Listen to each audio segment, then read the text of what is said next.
చెప్పండి. ఈరోజు నేను ఒక వ్యక్తి గురించి చెప్పాలనుకుంటున్నా. ఎవరతను? Indiana out side? పేరు సెలెక్ట్ చేయండి. ఫేమస్. కంట్రీ ఇండియానా లేకపోతే అదర్ కంట్రీస్? ఇండియన్ కాదు. ప్రపంచ దేశాలు అతి పెద్ద జనాభా దేశం నుంచి ఎలిమినేట్ అయిపోయింది. ఇండియన్ కాదు. మాట్లాడండి. Warren Buffett sir. Perfect sir. Warren Buffett. ఇంకా లింకన్ సార్, అబ్రహాం కొద్ది లింకన్. క్లూ ఇవ్వండి అలీబాబా సార్. ఇంకొద్ది క్లూ ఇవ్వండి సార్. మీరు చెప్పండి. క్లూలు కాదు, అలీబాబా చెప్పండి. Sir, Alibaba. ఇంకా KFC ఫౌండర్. ఇద్దరు పేర్లు చెప్పాను. మీరు చెప్పుకోండి పోండి. అందరు ఆప్షన్ లేదు. నేను చెప్తాను ఎవరు చెప్పారో. ఆ పేరుకి రాలా నేను అనుకున్న పేరు. Michael J White. వీళ్ళందరి గురించి చెప్పాలి అయితే. చెప్పండి. రోజుకొకరి గురించి చెప్పాలి. చెప్పండి. Nelson Mandela, Michael Jackson. Ratan Tata sir. Michael Jackson Indian. Ratan Tata ఇండియనే కదా. మీకు తెలిసిన పేర్లు ఇయ్యానా? Michael Jackson sir. చాలా ఉన్నాయి సార్. చాలా ఉన్నాయి సార్. మీరు చాలా చెప్పండి. ఏముంది, టైం ఉంది, చెప్పండి. నేను చెప్తా కదా. జాకీ మహమ్మద్ చాన్. అలీ. ఒక్కొక్కడు స్లోగా చెప్పండి. కాదు. Martin Luther king. Mike Tyson. Question అడగండి సార్. మళ్ళీ ఒకసారి అడగండి. నేను ఇప్పుడు ఒక రోజు అలెగ్జాండర్.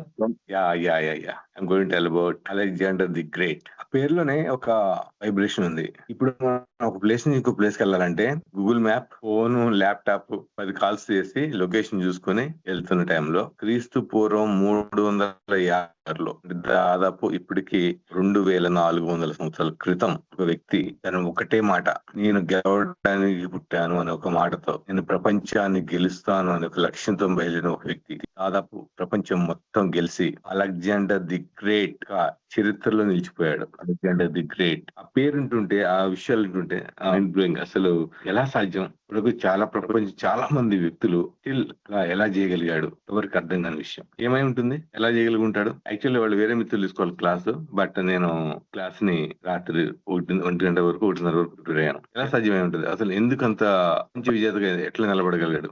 గురువు సోక్రటీస్. సోక్రటీస్ కాదు. ఓకే, మంచి ఫ్యాక్టర్ అది. ఇంకా పేరు చెప్పగానే మీకు ఏమనిపిస్తుంది? అలెగ్జాండర్ గ్రేట్ అనగానే వెళ్దామా? Confidence sir. కాన్ఫిడెన్స్. అత్యవసర పరిస్థితులు క్రియేట్ చేస్తారు కన్నా అది చేయాల్సి. ఎమర్జెన్సీ క్రియేట్ చేస్తాడు. No option. సూపర్. కొన్ని పాయింట్స్ ఆల్రెడీ చేస్తున్నాయి. ఓకే, స్టార్ట్ చేద్దామా? మరొకసారి మిత్రులందరికీ గుడ్ మార్నింగ్. ఈ రోజు ఒక టాపిక్ నేను ఎప్పటి నుంచి అనుకుంటున్నా, మంచి టాపిక్ ఒకటి షేర్ అవుతుందండి. స్క్రీన్ షేర్ అవుతుంది కదా? ఏం కనబడుతుంది? అలెగ్జాండర్ ప్రస్థానం. సో ప్రపంచ చరిత్రలో అద్భుతమైన పేరు అలెగ్జాండర్ ది గ్రేట్. కేవలం 32 సంవత్సరాల్లో ప్రపంచ విజేతగా 2400 సంవత్సరాల క్రితం గుర్తించబడిన ఒక వ్యక్తి అలెగ్జాండర్. పేరులో ఒక వైబ్రేషన్ ఉంది. ఇతను ఒక విజేత, ప్రపంచ విజేత. అతి చిన్న వయసులోనే అతను ఎలా అవ్వగలిగాడో ఈ రోజు మనం డిస్కస్ చేద్దాం. అతను 356 జనవరి 25 పుట్టారు. క్రీస్తు పూర్వం ఇస్రాయేలులో పుట్టారు. అతని యొక్క తండ్రి రాజు. 20 సంవత్సరాలకి సింహాసనం అధిష్ఠించాడు. అతని గురువు అరిస్టాటిల్. 13 సంవత్సరం అతను అరిస్టాటిల్ గారి దగ్గర శిష్యుడిగా చేరారు. అతను అరిస్టాటిల్ గారి గురువు ప్లేటో గారి గురువు సోక్రటీస్. ఇలా తత్వవేత్తలు, ప్రపంచ తత్వవేత్తలుగా గొప్ప తత్వలు గుర్తింపబడిన వ్యక్తుల్లో ఒక వ్యక్తి దగ్గర ఈయన శిష్యుడిగా చేరారు. ఈయన గ్రీస్ నుంచి భారతదేశం వరకు విజయాలు సాధిస్తూ వచ్చారు. ఇక్కడ అతను 20 సంవత్సరంలోనే వాళ్ళ నాన్నగారు చనిపోయారు. వాళ్ళ నాన్నగారిని శత్రువులు హత్య చేశారు. వాళ్ళ నాన్నగారు బేసిక్ గా రాజు. ఆయన యుద్ధాలు చేస్తూ ఉండేవాడు. యుద్ధాలు చేస్తూ ఉన్న క్రమంలో అతని బాడీ గార్డే అని ఒక సందర్భంలో చంపడం జరిగింది. చంపిన తర్వాత రాజ్యాన్ని ఆక్రమించుకోవాలని చూశారు. ఆ టైంలో ఇతను ఎన్నో తిరుగుబాట్లు అణిచివేసి పిల్లవాడు కాదు ఇతడు అని ఒక సంకేతాన్ని శత్రువులకు అందించాడు. తర్వాత 32 ఏళ్లకే మొత్తం జయిస్తూ అనారోగ్యంతో చనిపోయాడు. యుద్ధ సంవత్సరాలు ఇతను చాలా తక్కువ టైం అద్భుతమైన వ్యూహాలతో ఫాలెంక్స్ అనే ఒక వ్యూహాన్ని, అంటే మనకు చక్ర వ్యూహం మహాభారతంలో వ్యూహం లాగా ఇలా కొన్ని వ్యూహాలని రచిస్తూ తను ఇతరుల మీద గెలిచేవాడు. ఎక్కువగా అతను పర్వతారోహణ సంబంధించిన అంటే ఆ పర్వత రాజ్యాలను జయించాడు. సో సమిష్టితో ఒక ప్లాన్ తో మనం ఏదైనా చేయొచ్చు అని ఒక అతని వ్యూహం మనకి చాలా ఇంపార్టెంట్. సో ఇతను ముందుగా సింహాసనం సృష్టించి 20 సంవత్సరంలో, తర్వాత ఆసియా మీద దండయాత్ర చేశారు, రష్యాపై దండయాత్ర చేశారు, ఈజిప్ట్ మీద విజయం సాధించారు. భారతదేశంకి వచ్చి పురుషోత్తముడు లేదా పోరస్ హైడస్టస్ అనే ఒక యుద్ధం చేసి విజయం సాధించి తర్వాత రిటర్న్ అయ్యి మార్గ మధ్యలో చనిపోయారు. ఇది బేసిక్ గా అలెగ్జాండర్ గురించి. కొన్ని సందర్భాలు నేను మళ్ళీ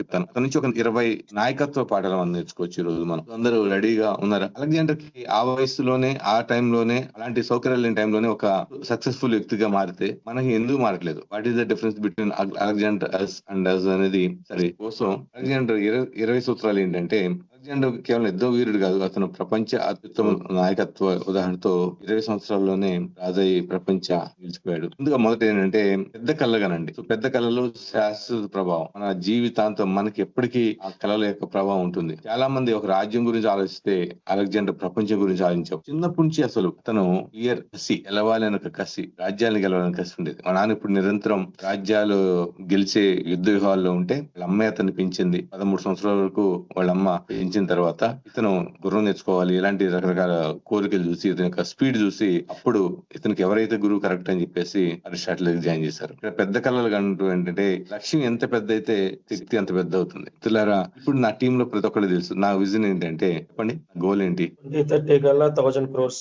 1000 కోట్లు సాధించిన తర్వాతనే, సంపాదించిన తర్వాతనే ఏదైనా మాట్లాడతా అనేటువంటి గోల్ ఇది సార్. చూసారు కదా, మన మిత్రులందరూ తెలుసు 2032 కల్లా 1000 కోట్లు సంపాదించాలని గోల్. దాంతో పాటు ఇంకో లక్ష్యం ఉంది, లక్ష ఇన్సూరెన్స్ పాలసీ చేయాలి. సో మన ఇంటర్నల్ గా మనం లక్ష ఇన్సూరెన్స్ పాలసీ గురించి మాట్లాడతాం, కొత్తగా వచ్చిన వాళ్ళ దగ్గర 1000 కోట్ల గురించి మాట్లాడతాం. ఎందుకంటే లక్ష ఇన్సూరెన్స్ పాలసీ చేద్దాం అంటే ఎవరు రారు, కానీ 1000 కోట్లు సంపాదిస్తా అంటే ఇదంతా కలిసి పని చేసి నాకు కూడా డబ్బులు వస్తాయని వస్తారు. సో నా యొక్క financial goal and business goal రెండు మీకు తెలుసు. అంటే ఇది ఎందుకు అంటే ఒక నా డ్రీమ్ ని మీ అందరికి తెలియపరిచాను. పెద్ద కళ. సో నా లీడర్ కి 1000 కోట్లు సంపాదించిన గోల్ లో ఉంది అనే ఒక ఫీల్ మీ అందరికి క్యారీ ఫార్వర్డ్ అయింది. సో లక్ష్యం, నేను ప్రపంచానికి గెలవాలి అనే ఒక లక్ష్యం తన సైన్యంలో, అంటే మన ప్రపంచ విజేత టీమ్ లో ఉన్నామన్న ఫీల్ ప్రతి సైనికుడికి కలిగేది. సో నాయకుడు ముందు నడవాలి. సో అలెగ్జాండర్ వెనక నిలబడే ఆదేశాలు ఇవ్వలేదు, అతనే ముందు గుర్రంపై తీసుకెళ్లేవాడు. సైనికులు ఇలా అనుకునేవాడు, రాజు ముందు ఉన్నప్పుడు మనం ఎందుకు వెనక దక్కాలి, పెద్ద కళ్ళగానండి ముందుకు నడవండి, ప్రపంచం మీ వెంటే వస్తుంది. సో నాయకత్వం అంటే వెనకాలండి, వెళ్ళండి, మీరు వెళ్ళండి. అంటే సినిమాల్లో మనం చూస్తుంటాం, ఒక రౌడీ ఉంటాడు, తన కింద ఒక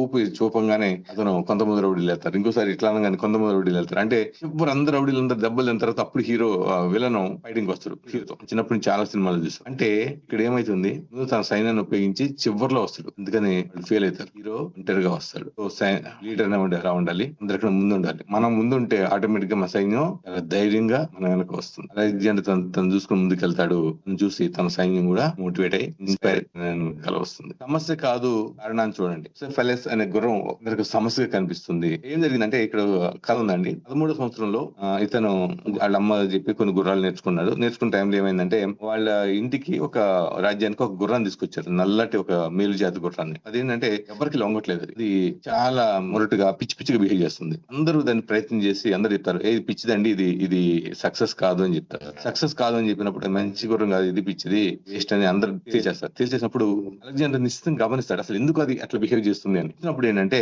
ఆ గుర్రం తన నీడని చూసి, ఇక్కడ ఏం జరిగిందంటే ఆ గుర్రం సూర్యుడికి ఎదురుగా తిప్పి, అంటే మనకి ఎదురుగా ఉన్నప్పుడు మన నీడ మనకు కనపడదు కదా, సూర్యుడికి వెనక ఉండటం వల్ల ఏమైనా నీడగా చూసి తన నీడని చూసి అది భయపడేది. కానీ అతను ఏం చేశాడంటే సూర్యుడికి ఎదురుగా తిప్పి దాన్ని స్వారీ చేయడం మొదలు పెట్టేసి స్వారీ చేసి దాన్ని కంట్రోల్ చేసుకొని అందరూ ఆశ్చర్యపోతారు. ఇప్పుడు వాళ్ళ డిసైడ్ అవుతాడు, వీడికి మనం మంచి గురువుని ఎత్తాలి, అంటే వీడి యొక్క సత్తాకి ఈ రాజ్యం సరిపోదు అని ఒక స్టేట్మెంట్ ఇస్తాడు. ఆ సిచ్యువేషన్ అంటే ఎలా ఉంటుందో మనం ఏదో మనం 2-3 వాక్యాలు చదివాం కానీ ఆ సిచ్యువేషన్ తర్వాత ఇచ్చిన స్టేట్మెంట్ ఏంటంటే, నీకు మెర్సిడోనియా సరిపోదురా బాబు అని చెప్పాడు. ఇప్పుడు అతనికి అరిస్టాటిల్ ని గురువుగా సెలెక్ట్ చేశారు తల్లిదండ్రులు కలిసి. అయితే వేగంగా నిర్ణయం తీసుకోండి. మన వాళ్ళు దాదాపు 3-4 రోజులు కూడా వెయిట్ చేసి చాలా మంది అంటే ఒక నిర్ణయం తీసుకోవడానికి అయితే కాదు అవసరం ఇన్ని నిర్ణయాలు. సో గోర్డియన్ నుండి ముడి దగ్గర నెల తరబడి, అంటే గోర్డియన్ ముడి అంటే ఏదో ముడేసి ఒక రెడ్ వేశారు. దీన్ని ఇప్పడం మనకు కొన్ని ఛాలెంజెస్ ఉంటాయి, దీన్ని ఇప్పాలి అని ఒక ఛాలెంజ్ పెట్టారు అనమాట. సో ఇక్కడ అంటే మనం చైనా బట్టి పర్ఫెక్ట్ మనకి ఆ సిచ్యువేషన్ అయ్యలేదు కానీ అయితే అందరూ ప్రయత్నించి విఫలం అవుతున్నారు. మనవాడు వెళ్ళాడు, కత్తి తీసుకుని టక్కన కట్ చేశాడు. అంటే ఈ ముడి ఇప్పుడు ఏం లేదు, టైట్ గా కట్ చేసింది, అది ఊడిపోవాలి అంతే కదా. అంటే ఒక నిర్ణయాన్ని క్షణాలు తీసుకున్నాడు, దానికోసం గంటల తరబడి రోజుల తరబడి వెయిట్ చేయలేదు. ఇన్ని చరిత్రలు పెద్ద పెద్ద సంఘటనలు మనం చిన్న చెప్పుకుంటున్నాం. నాయకుడికి శత్రువు ఉంటే అయోమయం, చేయాలా వద్ద చేయాలి, అదే శత్రువు. కానీ నాయకుడు ఏం చేయాలి, నిర్ణయం తీసుకోవాలి. ఒక నిర్ణయం తీసుకున్న తర్వాత అది తప్పు ఒప్పో దాంట్లో వెళ్ళిపోవాలి. సో సమస్యలో అవకాశం కలిగేవాడు నాయకుడు అవుతాడు. మనం సమస్యనే చూస్తాం, సమస్య గురించే డిస్కస్ చేస్తాం. సమస్యలో ఉన్న అవకాశాన్ని చూడగలిగేవాడే నిజమైన నాయకుడు. క్షణాన్ని అందిపుచ్చుకునేవాడు విజయానికి అధిపతి అవుతాడు. మనం చిన్న చిన్న నిర్ణయాలు కూడా గంటల తరబడి వెయిట్ చేస్తూ ఉంటాం. ఒక నిర్ణయం తీసుకోవడానికి చాలా టైం వేస్ట్ చేస్తుంటాం. కానీ ఇంత తొందరగా నిర్ణయం తీసుకోగలిగితే, సిచ్యువేషన్ ఎంత తొందరగా అర్థం చేసుకోగలిగితే, సమస్యలో అవకాశాన్ని ఎప్పుడు చూడగలుగుతామో అప్పుడు మాత్రమే మనం విజేతం అవుతాం. మీ టీం అనుభవించే కష్టాన్ని మీరు కూడా అనుభవించండి. తెలుసు మన యొక్క విన్ విన్ సిచ్యువేషన్, మన ఏజెంట్ కోసం, మన లీడర్ కోసం మనం డోర్ టు డోర్ తిరుగుతాం. ఒకసారి ఏం జరిగిందంటే ఎడారిలో సైనికులందరూ దాహంతో ఉన్నారు, ఎవరో కొంచెం మంచినీళ్ళు తీసుకొచ్చి అలెగ్జాండర్కి ఇచ్చారు. అలెగ్జాండర్ నీళ్ళని తాగకుండా పారబోసాడు. ఎందుకంటే నా టీం అందరూ దాహంతో ఉంటే ఈ నీళ్ళని తాగలేను అని. అంటే టీమ్ లో మనం కలిసిపోవాలి, టీమ్ లో ఒక పార్ట్ అయిపోవాలి మనం. సో ఇప్పుడు ఎలా ఉంటుంది అంటే దాహంగా ఉన్నప్పుడు వచ్చి నేను కూడా రాజు పడేసి మన కోసం పడేసి మనతో పడి ఉంటే టీమ్ కి ఎలాంటి విశ్వాసం ఉంటుంది? తర్వాత గౌరవం సంపాదించాలి, డిమాండ్ చేయకూడదు. అలెగ్జాండర్ తను గ్రేట్ అనే ఉద్దేశంతో ఎవరు అతని గౌరవం కోసం అతను ఎవరిని డిమాండ్ చేసి కాదు, అంటే ఆటోమేటిక్ గా సైనికులకి చాలా గౌరవం. ఎందుకంటే సైనికుల్ని తన సొంతంగా చూసుకుంటాడు అనమాట. ప్రతి విషయంలో వాళ్ళకి చాలా కేర్ తీసుకుంటాడు. నాయకత్వం అంటే ముందుకు నడిపించడం కాదు, తోడుగా. సో వాళ్ళకన్నా ముందుండి తోడుగా నడిచేవాడు. సో శత్రువుల గొప్పతనాన్ని గుర్తించండి. సో శత్రువుల గొప్పతనాన్ని గుర్తించడం అంటే మీ అందరూ తెలుసు, అలెగ్జాండర్ జీవితంలో ఒక్క యుద్ధం కూడా పోలేదు. కొన్ని వీడియోస్ లో ఇండియాలో పురుషోత్తుడు గెలిచాడంటారు కానీ గెలవలేదండి. పురుషోత్తుడి మీద కూడా అలెగ్జాండర్ గెలిచాడు. అయితే పురుషోత్తుడితో జరిగిన యుద్ధం గురించి మనం చాలాసేపు మాట్లాడుకోవాలి. ఎందుకు అంటే అతను మొదటిసారి భయపడ్డాడు, మొదటిసారి గాయపడ్డాడు. పురుషోత్తుడి దగ్గర రావడానికి ముందు అతనికి అంబి అనే రాజు సరెండర్ అయిపోతాడు. చరిత్ర దేశం మొట్టమొదటి దేశద్రోహి ఎవరంటే అంబి అంటారు. ఎందుకంటే అసలు పర్షియాని జయించిన తర్వాత, పర్షియా గురించి ఇక్కడ రాలేదు ఇంకా మళ్ళీ చెప్తాను. పర్షియాని జయించిన తర్వాత అలెగ్జాండర్ అంత ముందు పర్షియాకి ముందు అవతల ఏముందో తెలియదు అతనికి. ఎందుకంటే పర్షియా చాలా పెద్ద దేశం. అంటే ఇప్పుడున్న ఇరానే కాదు, ఇరాను, ఇరాక్, ఆఫ్ఘనిస్తాన్, పాకిస్తాన్ లో కొంత భాగం, ఇవన్నీ కూడా అప్పటి పర్షియా దేశం. ఒక గ్రీక్ రాజు అయి ఉండి చిన్న మెసడోనియా రాజు తన గ్రీక్ రాజ్యాలు కొన్నిటిని జయించి వాళ్ళకి ఎప్పటి నుంచో ఆగర్భ శత్రువుగా ఉన్న పర్షియాని జయించే ప్రయత్నం చేశాడు, జయించాడు. ఆ జయించిన తర్వాత ఎప్పుడైతే అతను ఇండియాకి వస్తున్నప్పుడు ఇండియాలో ఇప్పటివరకైనా పర్వతారోహణ సంబంధించిన యుద్ధాలు చేశాడు కాబట్టి గుర్రాలతో యుద్ధం చేశాడు. ఇండియా అనేది మైదాన ప్రాంతం. సింధు నదిని దాటి అతను యుద్ధం చేయడానికి వచ్చినప్పుడు అతనికి ఎదురైన రాజు ఎవరంటే పురుషోత్తముడికి శత్రువుగా ఉన్న అంబి పురుషోత్తముడి మీదకి వాస్తవానికి అప్పుడు పురుషోత్తముడి గురించి ఏమీ తెలియకుండానే యుద్ధానికి రెడీ అవుతాడు అలెగ్జాండర్. కానీ ఆ యుద్ధంలో ఏమైందంటే అతను ఊహించినంత ఎదురు దెబ్బ తగులుతుంది. ఇతని ఈ గజబలానికి అలెగ్జాండర్ కి చాలా ఇబ్బంది అయింది. సరే అతను చాలా ముందుగా యుద్ధం చేసి తను గాయపడినా కూడా యుద్ధం చేసి చివరికి ఫైనల్ గెలుస్తాడు. క్రమంలో అతను ఇప్పుడు మొదటి నుంచి ఏదైతే గుర్రం మీద ప్రయాణం చేస్తున్నాడో బుస్సా ప్యాలెస్ అది చనిపోయింది ఆ యుద్ధంలో. సో సైకలాజికల్ గా దెబ్బతిన్నాడు, యుద్ధం పరంగా దెబ్బతిన్నప్పుడు అతన్ని మళ్ళీ పురుషోత్తముడు కూడా వెంటనే దాడి చేయకుండా మళ్ళీ టైం ఇచ్చాడు. టైం ఇచ్చిన తర్వాత ఈసారి అలెగ్జాండర్ విజయం సాధించిన తర్వాత సైనికులు అతన్ని బందీకి తీసుకొచ్చిన తర్వాత అలెగ్జాండర్ అతని యొక్క ప్రతాపానికి మెచ్చుకుంటూ నేను ఎలా చూడాలని అడిగాడు. అడిగినప్పుడు పురుషోత్తముడు ఒకటే మాట అన్నాడు, నన్ను ఒక రాజులా చూడు అన్నాడు. రాజులా చూడు అనగానే ఆ మాటకి అలెగ్జాండర్ ఆశ్చర్యపోయాడు. ఓడిపోయిన భయం లేదు, ఓటమిని అంగీకరించట్లేదు. కానీ అతనిలో ఉన్న ధైర్య సాహసాలని, అతని ప్రతిభను గుర్తించి ఒకటే చేశాడు, ఈ రాజ్యం నువ్వే రాజు అని చెప్పేసి ఆ రాజ్యం తనకి అప్పచెప్పేసి తన వెనక్కి వెళ్ళాడు. అంటే ప్రతిభ ఎక్కడుంటే అక్కడ మన టీంలో ప్రతిభ ఉన్న ఏ నాయకుడైనా సరే ఎటువంటి అసూయ లేకుండా, ఎటువంటి మరమరకలు లేకుండా మనం గౌరవించాలి, అతని ప్రతిభని మనం గుర్తించాలి. దీన్ని నాయకుడి యొక్క నిజమైన లక్షణం. సరైన గురువుని ఎంచుకోండి. ఇక్కడ గ్రేట్ మెంటర్స్.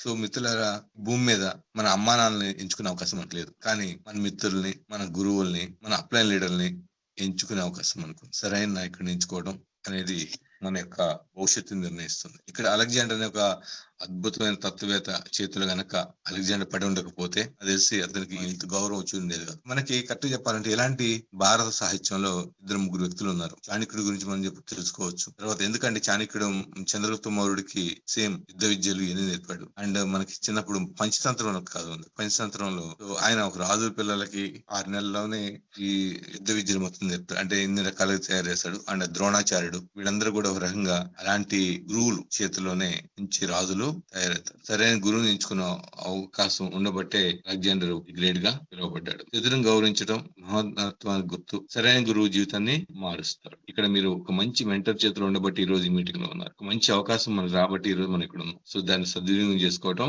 మన చేతుల్లో ఉంది. సో విజయం వచ్చినా నేర్చుకోవడం ఆపకండి. మనకు తెలుసు కొంచెం సక్సెస్ రాగా మనం ఏం చేస్తాం, ఇక్కడ నన్ను మించిన తోపు లేడు, నా అకౌంట్ 2 లక్షలు 3 లక్షలు పడితే వాడేవాడు వీడేవాడు నాకు ఎదురేవాడు అన్నట్టుంటది చాలా మంది యాటిట్యూడ్. సో ఎంత సక్సెస్ అయితే అంత ఒదిగి ఉండటం అనేది ఒక విజేత లక్షణం. మనం నిరంతర విద్యార్థిగా ఉండాలి. ఒక వెలుగుతున్న దీపం మాత్రం ఇంకొకరిని వెలిగించగలదు, ఒక నేర్చుకుంటున్న వ్యక్తి మాత్రం ఇంకొకరు నేర్పించగలడు. Every time you have to learn. నిరంతరం మనం విద్యార్థులుగా నేర్చుకునే స్థితిలో ఉన్నప్పుడు మాత్రమే మనం నాయకులుగా ఎదగలుగుతాం. ఎప్పుడైతే నేర్చుకోవడం ఆపేసామో అక్కడే మన విజయం ఆగిపోతుంది. సో మీకు తెలుసు సోక్రటీస్, ఇందా చెప్పుకున్న అరిస్టాటిల్ గురువు, ప్లేటో గురువు సోక్రటీస్. ప్రపంచ తత్వవేత్తలందరికీ అందరికీ గురువు. సో తత్వవేత్తానికి వస్తే బిఫోర్ సోక్రటీస్, ఆఫ్టర్ సోక్రటీస్ అంటారు. సో సోక్రటీస్ భార్య గయ్యాళి గంప అని మన చరిత్ర చదువుకున్నాం. సోక్రటీస్ కేవలం ప్రశ్నించడం ద్వారా మాత్రమే సక్సెస్ అయ్యాడనేది చరిత్ర. ఎలా ప్రశ్నించాలి మనం చెప్తుంటాం. కస్టమర్ దగ్గరికి వెళ్ళినప్పుడు మనం ప్రశ్నించాలి, ఎక్కువసేపు ప్రశ్నించాలి అండ్ తక్కువ మాట్లాడాలి, ఎక్కువ ప్రశ్నించాలని చెప్తూ ఉంటాం కదా. సో ఆ ప్రశ్నించడం అనేది అక్కడి నుంచి తీసుకొచ్చాడు సోక్రటీస్. అయితే ఇక్కడ ప్రశ్నించడం నేర్పిన టైంలో అతను ఇలా ప్రశ్నించడం దేవుడి గురించి కానీ రాజ్యం యొక్క పరిపాలన గురించి ప్రశ్నించడం నేర్పించినప్పుడు ఇతను యూత్ ను పాడు చేస్తున్నాడని చెప్పేసి సోక్రటీస్ ని మరణశిక్ష విధించి విషయం దాగేస్తారు. అతను ఇంకొక అరగంటలో చనిపోతాడని తెలిసినప్పుడు అతను ప్రశాంతంగా కూర్చుని తన జైల్లో ఉంటాడు. ఆ టైంలో ఏమైందంటే సోక్రటీస్ దగ్గరికి ఒక జైలర్ వచ్చి నీ చివరి కూరికి ఏంటా అంట అన్నప్పుడు అతను దాని నుంచి ఒక మ్యూజిక్ వింటున్నాను, బయట ఏదో ఒక ఆయన ఏదో ఒక వాయిద్యం వాయిస్తున్నాడు, నాకు అది నేర్చుకోవాలని ఉంది అంటాడు. ఆశ్చర్యపోతాడు. ఇంకొక అరగంటలో చనిపోతావు, ఎందుకు నీకు అది అంటే ఇంకో అరగంట టైం ఉంది కదా, అరగంటలో నేర్చుకుంటా అని చెప్పేసి పిలిపించి ఆ వాయిద్యం వాయించాలని నేర్చుకుంటాడు. సో ఎందుకు చెప్తాను అంటే మనం చివరి నిమిషం వరకు, చనిపోయే చివరి సెకండ్ వరకు నేర్చుకుంటూనే ఉండాలి. ఈ గ్రూప్ లో ఇప్పుడు ఏ మీటింగ్ లో 20 సంవత్సరాల వాళ్ళు ఉన్నారు, 30 సంవత్సరాలు ఉన్నారు, 50, 60 సంవత్సరాల వ్యక్తులు కూడా ఉన్నారు. అందరూ నేర్చుకోవడం కోసం ఇక్కడ ఉన్నారు. వాళ్ళ తెలివి విషయాలు ఏం చెప్పకపోవచ్చు, ఏదో ఒక విషయం అయితే వాళ్ళకి తెలుస్తుంది, ఏదో ఒక మోటివేషన్ అయితే వస్తుంది. సో నిరంతరం నేర్చుకుంటూనే ఉండాలి. నేర్చుకోవడం ఆగిందంటే మన ప్రయాణం అయిపోయిందన్న విషయం గుర్తించాలి. ఎందుకంటే జన్ ఏదైతే వచ్చిందో ఈ జన్ అనేది మనకి చాలా సంవత్సరాల వరకు ఇదే జన్ ఉంటుంది. ఇప్పుడు ఉన్న జన్ మీరు గమనించండి, భారీ మార్పులు భవిష్యత్తులో. కంపెనీ చాలా క్లియర్ విజన్ తో లాస్ట్ ఇయర్ ఎక్స్పీరియన్స్ షేర్ చేసుకుంటూ కంపెనీ చాలా స్టాండర్డ్ జెన్ తీసుకొచ్చింది. ఈ జెన్ ని మనం అందరం పర్ఫెక్ట్ గా నేర్చుకోవాలి. ఇప్పుడు చాలా మంది నేర్చుకోలేదు. 3 నెలలు అవుతుంది, స్టిల్ జెన్ గురించి ఇంకా చాలా మంది రాలేదు. మనం నెక్స్ట్ 2 days జెన్ గురించి చెప్పుకుందాం. జెన్ మీద ప్రతి ఒక్కరికి పూర్తి స్థాయి అవగాహన రావాలి. జెన్ లో మీద అది కంఠస్థం చేసుకోవాలి. మనకు అది ఈ సంవత్సరం మన రాజ్యాంగం, అది అందరూ గుర్తుంచుకోండి. రైట్, నేర్చుకోవడం అనేది మన యొక్క నిరంతర ప్రక్రియ. చివరి శ్వాస వరకు జరగాలి అని చెప్తున్నాను. తర్వాత పరిస్థితి తగ్గట్టు మారడం. ఒకే పరిస్థితిలో అతను అన్ని ధరలు గెలవలేదు. కొత్త పరిసరి, కొత్త ప్రణాళిక. ఒక్కో రాజ్యం ఒక విధంగా ఉంటుంది. ఇందా మనం డిస్కస్ చేస్తాం. అతను గెలిచిన రాజ్యాలు అవతారోహణ రాజ్యాలు కాబట్టి ఈజీగా గుర్రాలతో గెలవగలిగాడు. తర్వాత అతను గెలిచిన రాజ్యం మైదాన ప్రాంతం, అక్కడ కూడా తను ప్రాబ్లం ఫేస్ చేశాడు. దానికి తగ్గట్టుగా ప్రణాళిక రచించాడు, గెలిచాడు. సిచ్యువేషన్ అన్నిసార్లు ఒకేసారి ఒకే రకంగా ఉండవు, అన్నిసార్లు మనకు అనుకూలంగా ఉండవు. బట్ మనం అన్నిటిని మానుకూలంగా మార్చుకోవాలి. దానికి తగిన ప్రణాళిక చేయాలంటే ఆ స్థాయి నాలెడ్జ్, ఆ స్థాయి స్కిల్స్ మన దగ్గర ఉండాలి. ఇవన్నీ మనం ఇంప్రూవ్ చేసుకున్నప్పుడు మాత్రమే నిజమైన నాయకత్వంలోకి వెళ్తాం. మనం ఈ దృష్టి ఇతరులకు కనిపించాలి. సో సైనికులు కేవలం జీవితం కోసం పోరాడలేదు, అలెగ్జాండర్ కళ కోసం పోరాడారు. Vision attract follower. సో మీరు ఒకసారి మీ విజన్ గురించి మీతో మాట్లాడినప్పుడు, నువ్వు వేణుకళ మీటింగ్ లో వింటుంటారు, అతను మీటింగ్ లో చెప్తుంటాడు. సో మన ఎదురు వ్యక్తితో మాట్లాడే 1 minute టైం. సో ఎప్పుడైనా సరే మన వ్యక్తి కొత్త పరిచయం వ్యక్తి ఒక్క నిమిషం కంటే ఎక్కువసేపు మాట్లాడు. సో మనం ఒక కస్టమర్ దగ్గరికి వెళ్ళినప్పుడు ఫస్ట్ పరిచయం చేసుకునేటప్పుడు క్లియర్ గా, సార్ నా పేరు రామగోపి, నేను 2032 కల్లా 1,00,000 ఇన్సూరెన్స్ పాస్ చేయాలని లక్ష్యంతో పనిచేస్తున్నాను. ఇప్పటి వరకు 8,000 పాస్ చేశాను. ఆ క్రమంలో మీ దగ్గరికి వచ్చాను సార్. సో ఒక్క నిమిషంలో నా గురించి 1,00,000 ఇన్సూరెన్స్ పాస్ లక్ష్యం అయింది, ఇప్పుడు 8,000 చేశాను, 8,001 పాస్ కోసం మీ దగ్గరికి వచ్చాను. అతనికి ఒక విజన్, ఒక క్లియర్, అతనికి ఒక ఇంప్రెషన్ పడిపోతుంది అంతే. మనం మాట్లాడే మాటల్లో అంకెలు కనపడాలి, మన యొక్క విజన్ కనపడాలి, అది కాన్ఫిడెంట్ కనపడాలి. అవతల వ్యక్తి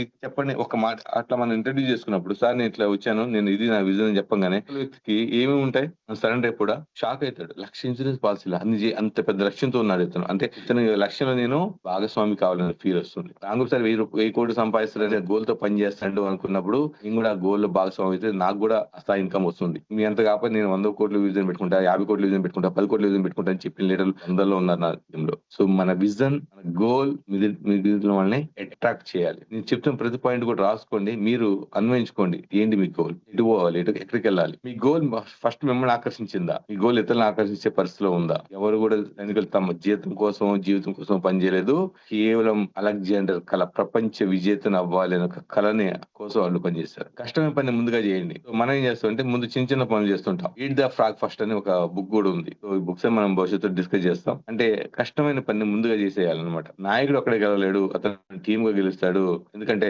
టీం లేదే నాయకుడు లేడు, కానీ నాయకుడిని చూసే టీం స్ట్రాంగ్ అయింది. ఇక్కడ మీరు గమనించాల్సింది ఏంటంటే అతను పర్షియా అని ఒక పెద్ద దేశాన్ని జయించాడు. తన యొక్క సైన్యంతో పోలిస్తే కనీసం 10 రెట్ల పెద్ద సైన్యం ఉన్న దాన్ని చిన్న స్ట్రాటజీలు ప్లే చేస్తూ గెలిచాడు అనమాట. ముందుగా పెద్ద పనులు సక్సెస్ సాధిస్తే ఆటోమేటిక్ చిన్న పనులు మొత్తం మూవ్ అయిపోతాయి. మనం చిన్న పనుల మీద ఫోకస్ చేస్తాం, పెద్ద పనుల మీద పెద్ద లక్ష్యాలు మనం పెట్టుకోమన్నమాట. సో ధైర్యం అంటుకునే వ్యాధి కాదు, అంటుకునే తత్వం ఉంటుంది. ధైర్యం, ఒక భయం ఇంకో భయాన్ని దారిస్తుంది, ఒక ధైర్యం ఇంకో ధైర్యం దారిస్తుంది. నాయకుడు ధైర్యంగా ఉంటే టీం ధైర్యంగా ఉంటుంది, నాయకుడు భయపడితే టీం భయపడుతుంది. అందరూ తెలుసు 2024 మార్చ్ లో నా గురించి మీడియా వాళ్ళు కథలుగా రాశారు. ఆ రోజు ఒకటి ఇస్తాడే, నేను కనుక వెనకటి చేస్తే ఈ రోజు ఇక్కడ ఒకటి కూడా ఉండేవాడు కాదన్న విషయం అందరూ తెలుసు. ఆ రోజు నా గురించి చాలా నెగిటివ్ ప్రచారం, చాలా పేపర్లు అందరూ చేసుకున్నారు. అసలు ఒక రేంజ్ లో పండుగ చేసుకున్నారు. 10 రోజులు 3 నెలలు సస్పెండ్ చేశారు. చివరికి ఒక తప్పిందా, తప్పేం లేదు కాబట్టి మళ్ళీ ఇచ్చారు. కానీ ఆ క్రమంలో నేను ఒక ధైర్యంగా, నేను ఎందుకంటే ఇటు డిఓ ఆఫీస్ కానీ అటు మీడియా ఎవరిని కన్సల్ట్ అవ్వలేదు. స్టేషన్ చుట్టూ తిరిగాను, వాళ్ళ మీద విలేకరుల మీద కేసు పెట్టాను, న్యాయకోర్టులో కేసు వేసాను, న్యాయ పోరాటం చేశాను. సో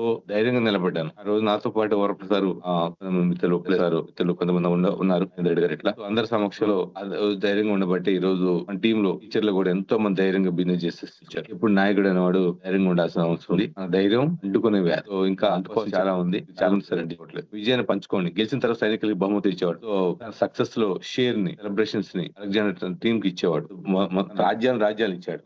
ఒక ఆయన అడిగాడు, మీరు ఎందుకు ఇస్తున్నారంటే ఇది మీ ద్వారా వచ్చింది, మీకే ఇస్తున్నారంటే అతను ఒకటే అన్నాడు, నాకు ఈ రాజ్యాలు వద్దు, మీ విజయంలో భాగస్వామ్యం ఉంది చాలు అని చెప్పాడు. అలాంటి ఒక తన కోసం పనిచేసే సైన్యాన్ని అలెగ్జాండర్ తయారు చేసుకోగలిగాడు. సో ఓటమి భయాన్ని తొలగించింది. ఫస్ట్ చాలా మందికి ఓడిపోతానేమో అనేది చాలా బలంగా ఉంటది, సక్సెస్ గురించి కాకుండా ఓటమి గురించి ఆలోచిస్తూ ఉంటారు. సో ఆయన ఒకటే అంటాడు, నేను గెలవడానికి పుట్టాను అంటాడు. సో గెలవడానికి పుట్టాను, ఆ ఒక్క మాటలోని నేను గెలుస్తాను, నేను ప్రపంచ విజేతం అవుతాను ఎప్పుడు చెప్తుండేవాడు. ఒక దశలో ఆయన ఏడ్చాడంట. ఎందుకు ఏడ్చాడంటే నేను గెలవడానికి వేరే ప్రపంచం లేకుండా పోయిందని ఏడ్చాడంట. అసలు అది చదువుతుంటే నాకు ఏం అర్థం కాదు. అంటే అతనికి విల్ పవర్ చూడండి ఒకసారి, నేను గెలవడానికి వేరే రాజ్యం లేదు అని ఏడ్చిన సందర్భాలు. తనకు తెలిసిన రాజ్యం మొత్తం, తనకి తెలిసిన రాజ్యం, అప్పట్లో గూగుల్ మ్యాప్ లేవు, ఏమి లేవు కాబట్టి తనకు తెలిసిన రాజ్యాలన్నిటి, పర్షియా అనే ఒక పెద్ద రాజ్యాన్ని, దాదాపు సగం ఆసియా ఖండాన్ని, ఒక రాజుని, ఆ రాజు ఏమన్నాడు తెలుసా, నువ్వు ఆ రాజు గురించి చెప్పాలంటే ఒక భయం లేకపోవడానికి. తన దగ్గర కేవలం 47,000 సైన్యం ఉంటే, అవతల 3 లక్షల సైన్యం ఉంటే, ఆ సైన్యాన్ని ఎదుర్కోవడానికి ఫస్ట్ గట్స్ ఉండాలి. ప్రపంచంలో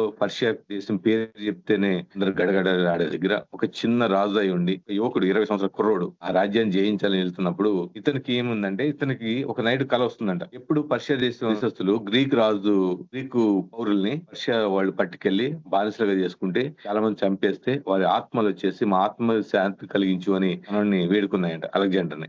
కథ నిజం అయితే అతని మనసు కలాలనిపించి, నా గ్రీక్ పూర్వీకుల ఆత్మశాంతి కోసం పర్షియా మీద యుద్ధం చేస్తాను ఒక బలమైన సెంటిమెంట్ ని తన సైన్యంలో తీసుకెళ్లి పర్షియా మీద దండెత్తాడు. ఇతను గొప్పతనం ఏంటంటే వస్తుందని ముందే చెప్తాడు అనమాట. వస్తుందా అని చెప్పిన క్షణాల్లో వాళ్ళ ముందు ఉంటాడు. అంటే వచ్చినప్పుడు చూద్దాంలే అనుకునే లోపే వాళ్ళ ముందు ఉంటాడు. చాలా వేగంగా మూవ్ అవుతాడు. ఈ క్రమంలో ఇతన్ని అప్పటికి డేరియస్ అనే ఒక పర్షియారాజు ఏం ఊహించాడంటే, ఇళ్ళ కొంక, కేవలం చిన్న వయసు, 5 అడుగులు ఎత్తు, ఇతను మళ్ళీ ఏం చేస్తాడు అనే ఒక ఆలోచనలో ఉన్నాడు. ఆ విషయం అలెగ్జాండర్ తెలిసింది. అలెగ్జాండర్ తన హెల్త్ గురించి ఎప్పుడు ఆలోచించలేదు, తన యొక్క ఎయిమ్ గురించి ఆలోచించాడు. ఇతనికి ఏం ఆలోచన ఉండేదంటే, సైన్యం ఫస్ట్ భయపడేది, అంత పెద్ద సైన్యం మనం గెలవగలమా అని. డేరియస్ ఏమో తన సైన్యానికి ఏ యుద్ధం రెడీగా అని ఒక మెసేజ్ పంపించాడు. కానీ అలెగ్జాండర్ తన సైన్యంలో ఉన్న అందరినీ, ప్రతి ఒక్కళ్ళని 1 to 1 మాట్లాడాడంట. తన సైన్యంలో ప్రతి ఒక్క వ్యక్తిని పిలిచి ఎట్లా చేయాలి 1 to 1 మాట్లాడి, వాళ్ళ పేరు పెట్టి పిలిచి మాట్లాడాడంట. నాయకుడిగా మన టీం అందరి పేరు పెట్టి గుర్తించి మాట్లాడు చాలా అవసరం. నేను చాలా వీక్, నేను పేర్లు ఫేసులు గుర్తుండు. మన కేరళలో ఒక నాగరాజ్ సార్ టీమ్ లో శంకర్ గారు పరిచయం,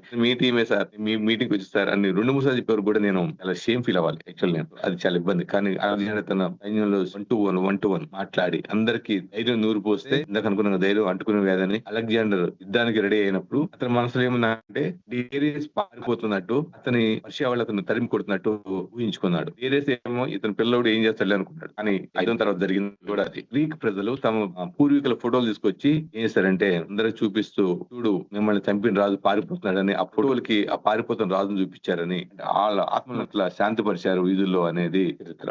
ఇతను ఓటమి గురించి, ఎంత పేద దేశం గురించి ఆలోచించలేదు. ఎప్పుడు విజయం గురించి సక్సెస్ గురించే ఆలోచించడం. అందరూ తెలుసు, గెలవడానికి కారణాలు ఎతకాలి, ఓటమి కాదు. సరే ఏమైంది సార్ బిజినెస్ అనగానే మనం చేస్తాం సార్, ఎండలు, పండగలు, పెళ్లిళ్ళు, ట్రిప్పులు, మార్కెట్, ఎన్ని కారణాలు చెప్తాం. అవి కాదు కావాల్సి. గెలవడానికి నీ దగ్గర ఏం కారణం ఉంది, కస్టమర్ దగ్గర పాస్ చేసారు, నీ దగ్గర ఏం కారణం కోటంలో ఉంటుంది. గోల్ మంది క్లియర్గా ఉంటే ఎలాంటి పరిస్థితి సరే, ఎలాంటి దాంట్లో సక్సెస్ వస్తుంది. సరైన పర్పస్ లేకపోతే సక్సెస్ కాదు. అసలు ఇక్కడ అలెగ్జాండర్ యొక్క పర్పస్ గెలవడమే కాదు, ప్రపంచం మొత్తం ఒక్కరి కిందే ఉండాలి అని ఒక విజన్ ఉండేది ఆయనకి. ఆ రాజు నేనే అవ్వాలనేవాడంట. ప్రపంచ సంస్కృతి మొత్తాన్ని మిళితం చేయాలనే ఉండేవాడు. గ్రీకు ఎప్పుడైతే పర్షియా మీద గెలిచాడో, పర్షియా ప్రజలు గ్రీకు యొక్క వీరుంటి ప్రజలు కూడా చాలా మంది యాక్సెప్ట్ చేయాలి. అక్కడ ఉన్న గ్రీకు ప్రజలైతే, పర్షియా దేశంలో ఉన్న గ్రీక్ బానిసలు అయితే ఓకే చేశారు, కానీ ప్రజలు యాక్సెప్ట్ చేయలేదు తొందరగా. కానీ అక్కడ వాళ్ళని పెళ్లి చేసుకోవడం, వాళ్ళతో సంబంధాలు కలుపుకోవడం, ఆ సంస్కృతిని గ్రీక్ లో తీసుకురావడం, ఇలా పర్షియా ప్రజల యొక్క మనసుని గెలుచుకోవడం కోసం అలా చేశాడు. ఎందుకంటే రాజ్యాన్ని గెలిచాడు కానీ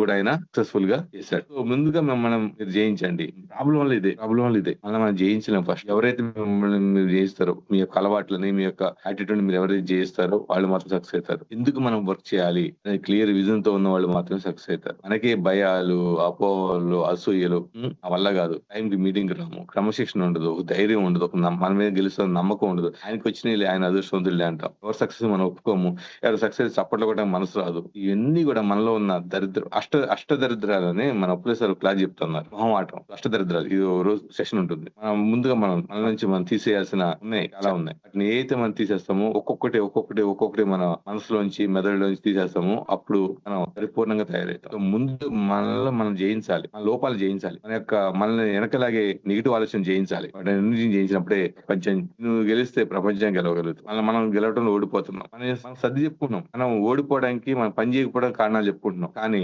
గెలవడానికి, ప్రతిఘటించడానికి, పోరాడటానికి, ఇతరులు స్ఫూర్తి పొందడానికి మనం సిద్ధంగా లేము. అదే మన ఫెయిల్యూర్. చాలా మందికి విశ్వాసం ఒక పెట్టుబడి. ఏళ్ల తరబడి దాదాపు 10 సంవత్సరాల పాటు సైన్యం వెంట నడిచారు, కుటుంబాలను వదిలి. అంటే వాళ్ళకి ఎంత బాండింగ్ ఉండాలి. ఒక రాజు కోసం 10 సంవత్సరాల పాటు యుద్ధాలు చేస్తూనే అంటే వాళ్ళ మనసుల్లోకి, వాళ్ళ యొక్క మెదడులోకి ఎంత బలంగా తీసుకెళ్లాడు ప్రపంచాన్ని గెలవాలని ఒక అంశాన్ని. ఒక 5 అడుగుల వ్యక్తి, 20 సంవత్సరాల కుర్రోడు ప్రపంచాన్ని గెలవాలని గుర్రాలు వేసుకుని బయలుదేరితే 50,000 సైన్యం పిచ్చోళ్లాగా తమ కుటుంబాలను వదిలి, జీవితాలను వదిలి గెలిపే శ్వాసగా వెళ్ళారు. సో ఆ చరిత్రకాలు కట్టి వాళ్ళకి వేరే ఆప్షన్ ఉండేది కదా, ఒకటే ఆప్షన్ గెలుపు. మన గతంలో ఇంతకుముందు చదివిన దాని ప్రకారం వాళ్ళకి అది చెప్పుకున్నాం, ఎక్కడికైనా వెళ్ళినప్పుడు ఆ రాజ్యాలు ముందు ఆ ఓడల్ని తగలబెట్టేసి ముందుకెళ్ళాడు అని. చరిత్రలో నిజంగా తెలియదు కానీ వాళ్ళకి విజయం తప్ప వేరే మార్గం లేకుండా మూసేసాడు అంట. అక్కడికి వెళ్తున్నామంటే గెలవడానికి వెళ్తున్నామని ఒక ధైర్యాన్ని వాళ్ళలో నీరు పోసేవాడు. ప్రతి యుద్ధానికి ఒక స్పష్టమైన ప్లానింగ్, ప్రతి యుద్ధానికి కరెక్ట్ సిద్ధమయ్యేవాడు. సో అలా ప్రతి యుద్ధం గెలుస్తూ భారతదేశానికి కూడా వచ్చాడు. ఎప్పుడో ఒకప్పుడు వినడం కూడా అవసరం. సో మనం ఒక్కోసారి అన్ని నాకే తెలుసు అనే ఒక భావన మన సక్సెస్ వచ్చినప్పుడు వస్తుంటది. కానీ మనం మన కింది వాళ్ళ మాట కూడా వినాలి. ఏంటంటే అలెగ్జాండర్ పోరస్ని పురుషోత్తం గెలిచిన తర్వాత ఇంకా భారతదేశం ఇంకా ఉంది, మనం అవతల ఇంకా చాలా ఉంది వెళ్ళాలి అన్నప్పుడు సైన్యం అతన్ని అంగీకరించలేదు. నేను ఒకటే చెప్పారు, మనం ఇప్పటికే చాలా రోజులు అయితే వచ్చేసి మనం వెనక్కి వెళ్ళిపోవాలి అని చెప్పారు. వెళ్ళాము చాలు, ఇంకా మళ్ళీ వద్దామంటే ఇప్పటి వరకు కూడా అలెగ్జాండర్ నేను గాయపడ్డాను, నాకు ఆరోగ్యం చెడిపోయిందనే విషయం గుర్తించలేదు. ఇక అప్పుడు సైన్యం మాటను అంగీకరించాడు. అంటే ఒక దశలో మనం కింద వాళ్ళు చెప్పిన మాటలు కూడా గమనించాలి, అంగీకరించాలి, వినడం అవసరం. తీసుకున్న వాళ్ళ ఒక ఫీడ్బ్యాక్ తీసుకోండి, దాన్ని నిర్ణయం మనం తీసుకుంటాం, కానీ వాళ్ళ యొక్క ఫీడ్బ్యాక్ కూడా మనం వినాలి, వినడం అనేది చాలా అవసరం. ఈ మాట వినాలి, ఇంపార్టెంట్. ఎందుకు మాకు స్ట్రాటజీ మీట్ లో లీడర్స్ అందరూ పిలిచి 5 స్టార్ హోటల్స్ ఇచ్చి, ఎందుకు పర్మిషన్ ఇచ్చి 3 days స్ట్రాటజీ మీట్ పెడతారు? ఎందుకంటే రూట్ లెవెల్ లో పనిచేస్తాం మనం కాబట్టి, కష్ట నష్టాలు ఎలా ఉంటాయి కాబట్టి ఏసీ రూమ్ లో కూర్చున్న వాళ్ళకి, రూట్ లెవెల్ లో పనిచేసే వాళ్ళకి ఒక అనుసంధానంగా ఒక మీటింగ్ కండక్ట్ చేసి ఒక అవుట్పుట్ తీసుకురావడం కోసం ఆ స్ట్రాటజీ మీట్ తీసుకొస్తారు. ఖచ్చితంగా మీరు చెప్పిన సూచనలు అన్ని కాకపోయినా కొన్నిటినైనా, కంపెనీ అది వేరే ఉంటుంది, కొన్నింటిని మాత్రం ఇంప్లిమెంట్ చేస్తారు. చెప్పింది అన్ని చేయాలని కాదు, ఎందుకంటే మనం చెప్పినట్లు కంపెనీకి అనుగుణంగా ఉన్నవి మనం ఏదైతే ఆ ప్రాబ్లం తీసుకెళ్తాం వాటిని మాక్సిమం కంపెనీ చేస్తుంది అనమాట. సో లిజనింగ్ అనేది లీడర్షిప్ క్వాలిటీ. వారసత్వం గురించి ఆలోచించండి. సో మనం చెప్తాం లెగసీని క్రియేట్ చేస్తాం, తరతరాలకి పోని ఒక లెగసీ మనం క్రియేట్ చేస్తాం. మనిషి పుట్టడం, పెరగడం, పెళ్లి చేసుకోవడం, పిల్లల్ని కంటం, ముసోళ్ళు అవడం, చనిపోవడం, ఈ వ్యవస్థ ఉన్నంత కాలం ఇన్సూరెన్స్ ఉంటే డౌట్ లేదు. మనిషి ఉన్నంత కాలం ఇన్సూరెన్స్ ఉండాల్సిందే. కానీ మనం చేస్తున్న ఏ ఉద్యోగాన్ని కూడా మన వారసులకు ఇవ్వలేమేమో, కానీ ఇక్కడ ఒక లెగసీ క్రియేట్ చేసి తరతరాలకి ఇచ్చే అవకాశం టాటా లైఫ్ ఇన్సూరెన్స్ మనకు వచ్చింది. ఈరోజు నా పిల్లల గురించి నాకు ఎటువంటి డౌట్ లేదు, వాళ్ళు ప్రైజ్లు అవుతారా లేదని, వాళ్ళు చదువుకోవడం గురించి నేను ఫోకస్ చేస్తాను. ఎందుకంటే వాళ్ళ సంపాదన కూడా మనం సంపాదించేస్తాం. టాటాలో నెక్స్ట్ పర్సలు సంపాదించే వాళ్ళు వాళ్ళ పిల్లలు సంపాదించిన జీవితాంతం సంపాదించిన డబ్బులు కూడా సంపాదించేస్తారు. ఇలాంటి సందర్భంలో అలెగ్జాండర్ 2300 సంవత్సరాల క్రితం అతను గెలిచిన గెలుపు ఇప్పటికీ చిరస్థాయి ఉంది. అలెగ్జాండర్ ది గ్రేట్ గా. సో ఎంత కాలం జీవించామన్నది కాదు, ఇంత ప్రభావితంగా జీవించామన్నది ఇంపార్టెంట్. కాకిలా కలకాలం బతికే బదులు హంసలా 6 నెలల బతకాలం సామెత ఉంటుంది. ఈ 30 సంవత్సరాలకి చనిపోయాడు వ్యక్తి, 32 years వ్యక్తి 2400 సంవత్సరాల క్రితం ఆ రోజు ఎలా గెలిచాడు ఏంటి అంటే అదొక విజన్. చాలా చిన్న జీవితం కానీ చాలా ప్రేరణాత్మకంగా కోట్ల వేల కోట్ల మందిని ఇన్స్పైర్ చేసే ఒక జీవితాన్ని అతను అనుభవించాడు. సో అతను ఒక వారసులకి అజ్యాలు ఇవ్వలేదు, ఒక ప్రభావితమైన వాతావరణం ఇచ్చేళ్ళాడు. అసాధ్యం అనే పదాన్ని ప్రశ్నించండి. ప్రపంచం జయించిన అసాధ్యం అని అందరూ అనుకుంటారు, ప్రయత్నించాడు, అందుకే చరిత్రలో నిలిచిపోయాడు. ఒకసారి అలెగ్జాండర్ పోల్ అతని ఒక విజన్ గురించి మనం ఇప్పుడు డిస్కస్ చేస్తాము. అతని గురించి చదివిన తర్వాత మనకి ప్రపంచంలో అసాధ్యమైన పని ఉంటుంది ఒకసారి రాసుకోండి. ఎందుకు మనం అసలు ఇప్పటి నుంచి ఆలోచించి మనం ఎందుకు ప్రపంచ విజేతలు కాలేం? ఒక్కొక్క దేశాలు చూడండి ఆధిపత్య పోరు కోసం మణిబాంబులు దాకా వెళ్తున్నాయి. ఇక్కడ ప్రపంచ స్థాయి యుద్ధాలు జరిగే పరిస్థితుల్లో రాజ్యాలు ఇప్పుడు ప్రపంచం మొత్తం 2 దేశాలుగా జరుగుతున్న టైంలో, ఇంత టెక్నాలజీ జరిగిన టైంలోనే అవ్వట్లేదు. ఇప్పుడు ఆ టైంలోనే ఒక వ్యక్తి అనుకుని ఇదంతా చేశాడు అంటే అతను ఎంత గొప్ప వ్యక్తి వస్తే గుర్తించండి. అంటే అతనికి ఉన్న లక్షణాలు మనకు కూడా ఉంటే మనం ఎందుకు జయించలేము? మనకు నోటంటే ఎప్పుడు మన గోల్ గురించి రాదు, ఒక లక్ష్యం గురించి మాట్లాడము, ఒక వ్యక్తిని ప్రశంసించము, ఒక కొత్త విజన్ గురించి ఆలోచించము, ఒక విషయం నేర్చుకోము. ఇవన్నీ కూడా మనకు పట్టిన దరిద్రాలు. సో అతను ఆశతో పోలేదు, ఒక ఆశయంతో వెళ్ళాడు. వేల లక్షల సైన్యాన్ని తన వెంట అన్ని సంవత్సరాలు పట్టిపోగలిగాడంటే అతని యొక్క విజన్ వాళ్ళని ఎంతో ఇన్స్పైర్ చేసింది. అలాంటి ఎలాంటి నాయకుడు ఒకసారి చూసుకోండి. 10 మంది టీం మెయింటైన్ చేయడం చచ్చిపోతున్నాం. 50,000 మంది టీం ని 10 సంవత్సరాల పాటు ప్రాణాలు పణంగా పెట్టి ఎంతో మంది చనిపోతూ పక్క సాటిమితో చనిపోతున్నా కూడా రాజు కోసం ప్రయత్నించే విధంగా ఒక గోల్ పెట్టుకున్నాడంటే really great Alexander the great. అదం సరిపోతుంది అతనికి. అలెగ్జాండర్ దగ్గర గొప్ప ఆయుధం కత్తి కాదు, ఒక విజన్, ప్రపంచ విజేత కావాలని ఒక విజన్. అతను గొప్ప బలం సైన్యం కాదు, నాయక లీడర్షిప్ క్వాలిటీ చూసి అలెగ్జాండర్ టీం వచ్చింది. కానీ అతను సైన్యం చూసుకుని మరవలేదు, అవతల సైన్యం సంబంధం లేదు. తన దగ్గర ఎంతో మంది తన సైన్యానికి 10 రెట్లు ఉన్న సైన్యాన్ని కూడా అతను జయించాడు. కేవలం అతని విజన్, అతని యొక్క ప్లానింగ్ ఇవన్నీ కలిసి. సో మన లైఫ్ ని మనం డిజైన్ చేసుకుందాం, గొప్ప లక్ష్యాలు పెట్టుకుందాం. అలెగ్జాండర్ లాగా నేర్చుకుంటూ నిరంతరం టీం ని మొబిలైజ్ చేసుకుంటూ టీం కి ముందుండి నడిపిస్తూ టీం కి మార్గదర్శనం నిలుస్తూ ముందుకెళ్దాం. Never blame your upliner and your team. Leader అనేవాడు బాధ్యత తీసుకోవాలి. టీం ని కానీ తన యొక్క అప్లైన్ లీడర్ ఎప్పుడు బ్లేమ్ చేయొద్దు. ఇక అప్లైన్ లీడర్ ద్వారా ఒక మంచి ఆపర్చునిటీ వచ్చింది, దట్స్ ఇట్, అంతే, వేరేం లేదు. అతనికి ఒక్క కాలు సపోర్ట్ చెప్పినా ఈజ్ గ్రేట్, అంతే. నమ్మి నీ టీం వచ్చింది, దే ఆర్ గ్రేట్. వాళ్ళని తయారు చేసుకోవడమో పాడు చేసుకుంటూ నీ ఇష్టం, అనాథం చేస్తావు, నీ చేతిలో ఉంది. యాజ్ ఎ లీడర్ గా ప్రతి ఒక్కదానికి బాధ్యత తీసుకోవాలి. అప్పుడు మాత్రమే మనం సక్సెస్ అవుతాం.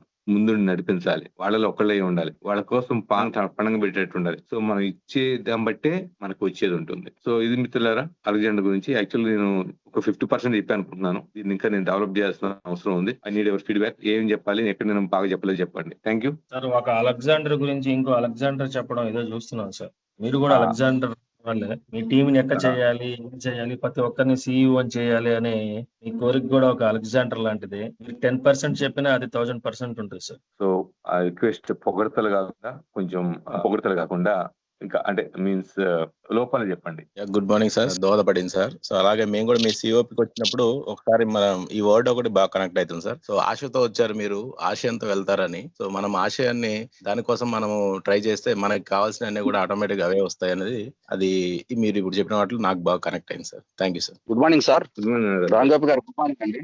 చెప్పండి సార్. అయితే నాకు ఒక విషయం అర్థం కావట్లేదండి. మీరు ఎక్కడి టూర్ పోయినా, లోకల్ పోయినా, నాన్ లోకల్ పోయినా, ఇంటర్నేషనల్ ట్రిప్ పోయినా కూడా మీకున్నటువంటి బాధ్యతని ఎప్పుడు మర్చిపోవట్లేదు. అది అందరిలో రావాలన్నది నా ఆకాంక్ష. ఒకటైతే, రెండోది, మీరు అక్కడ కేరళలో ఎంజాయ్ చేస్తూ ఇంత ప్రిపేర్ కావడానికి టైం ఎక్కడ ఉంటుంది? నైట్ నిద్రపోతారా, నిద్రపోవట్లేదు అర్థం కావట్లేదు. కాబట్టి మీ యాటిట్యూడ్ ఒక్కటి అవలంబించుకుంటే మేము బిజినెస్ మీరు చెప్పేటువంటి అన్ని విషయాలు అవలంబించుకున్నట్లే అవుతుంది. Okay, thank you sir. Thank you.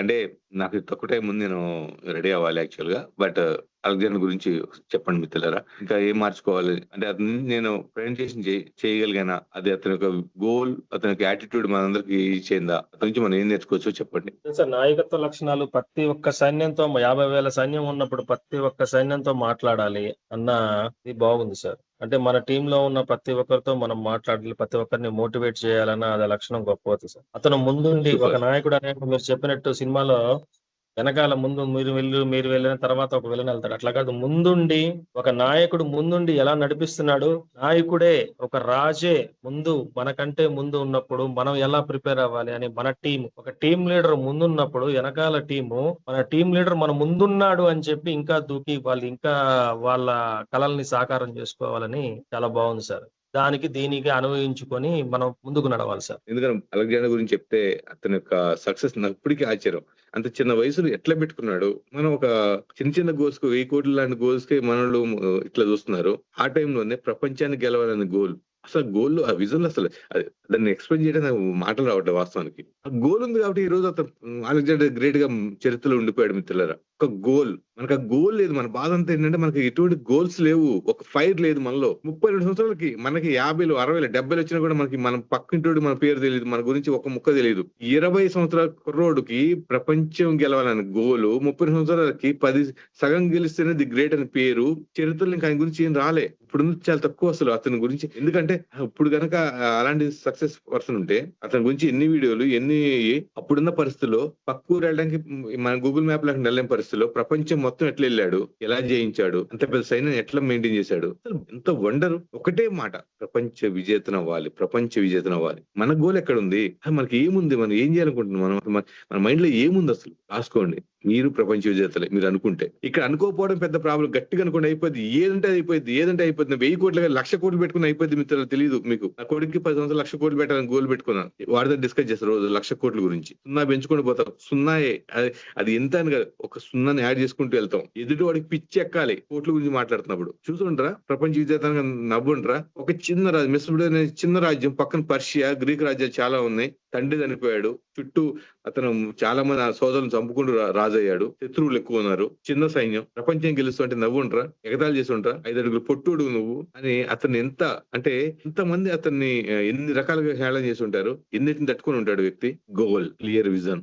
Satyanarayana గారు మాట్లాడండి. ఒకటి, చిన్న పిల్లలకి లాంగ్వేజ్ బాగా పికప్ అవుతాయి, చిన్న పిల్లలకి సబ్జెక్ట్ బాగా పికప్ అవుతుంది. ఎందుకంటే సార్ వాళ్ళకి ఎలాంటి భయం ఉండదు. ఎదుటి వాళ్ళు ఏమనుకుంటున్నారు అని చెప్పేసి లాంగ్వేజ్ ట్రై చేస్తారు, తప్పుగా మాట్లాడతారు.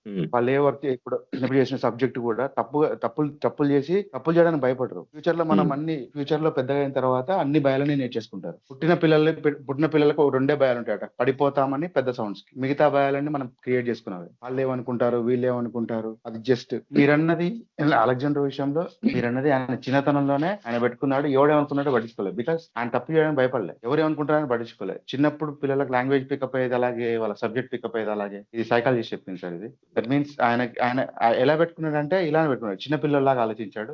అతను చేస్తానా చేయనా, ఎదుటి వాళ్ళు అవుతున్నారా లేదా, లేదు సంబంధం లేదు, నేను చేస్తానంతే. సూపర్ రాజేష్ గారు. చిన్నపిల్లగా మనం ఎటువంటి భయం పెట్టుకోకుండా, ఎప్పుడు నెగిటివ్ ఆలోచన పెట్టుకోకుండా ముందుకెళ్తే ఏదైనా నేర్చుకుంటాం. తప్పులు చేస్తాం, తప్పుల నుంచి నేర్చుకోవాల్సిందే అని చెప్తున్నాడు. Thank you sir.